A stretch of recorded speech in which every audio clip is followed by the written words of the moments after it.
first, we're going to see an exhibition in a very surprising place. Sir John Soane was one of Britain's most radical neoclassical architects. He's actually best known now for the tomb that he designed for himself, which was the inspiration for the design of the British red telephone box.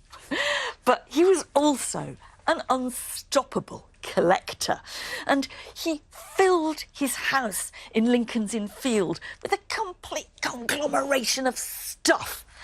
And when he died in 1837, he insisted that it should be left exactly as it was and open to the public as a museum. And I went there to take a look.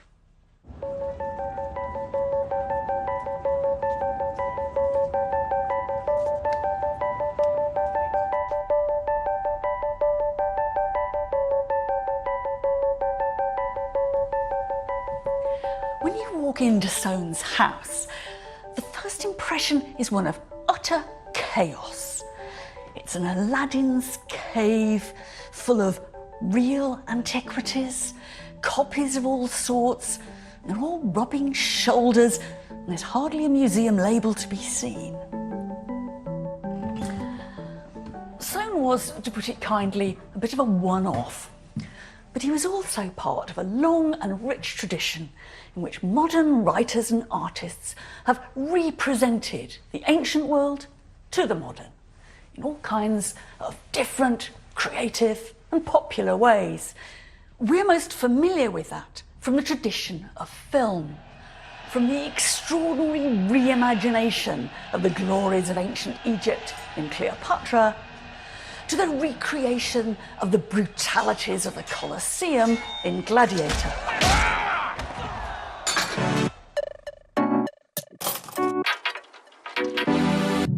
Giving the classical world a startlingly modern twist is young designer Adam Nathaniel Furman.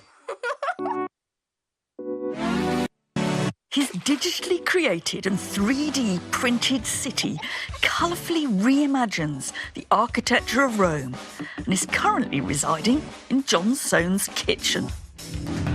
Oh, blimey. This is a bit of a shock. Hello, Adam.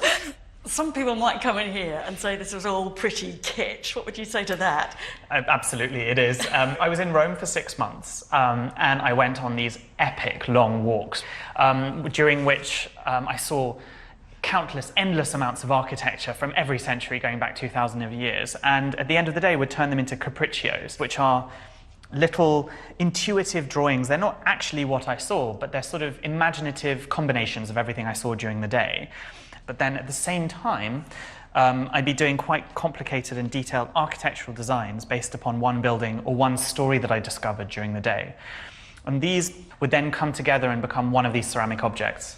And why Rome? There's no place in the world where you walk down every street and there's just pretty much every single architectural and artistic era and period from Western history just together. And it's part of the everyday. Yeah, no, I mean, you've got people like, you've got lovers kissing on top of incredible, fragments that here would be in the British Museum, and you've got a gay nightclub effectively in a fantastic old Roman baths. It's, the life is just pulsing around it, and it's just part of everyday life. I love it. And then you make them these slightly striking colours. I mean, what lies behind all this pink and yellow and... I just find that when you use colour, you really make people receive something in a totally different way. If this was all white, they would see it as some sort of more serious and academic. And I like to think of it as if I'm taking classical forms and existing architecture and I'm dragging it. I'm putting it in drag, I'm bringing it out for a party, and people receive it that way. They respond to it in a much more fun and immediate manner. We do tend to admire Roman architecture and admire Roman art, and quite a lot of it was actually playful and a bit kitsch, a bit cheap. I think they might have loved this. I guess for me it's trying to say that history, it's not something that you have to touch with white gloves. You don't have to be afraid of it. The past should be as instantly accessible as a dancing chihuahua on YouTube. It should belong to all of us. Yes. So this is both Rome and not Rome. It's the kind of souvenir that we can take home, the souvenir of your visit. Exactly. And, in the end, we can drink out of it. It's your own souvenir that you can actually walk away with. Adam Nathaniel Furman, The Roman Singularity, is on at the Sir John Soane's Museum in London until the 10th of December.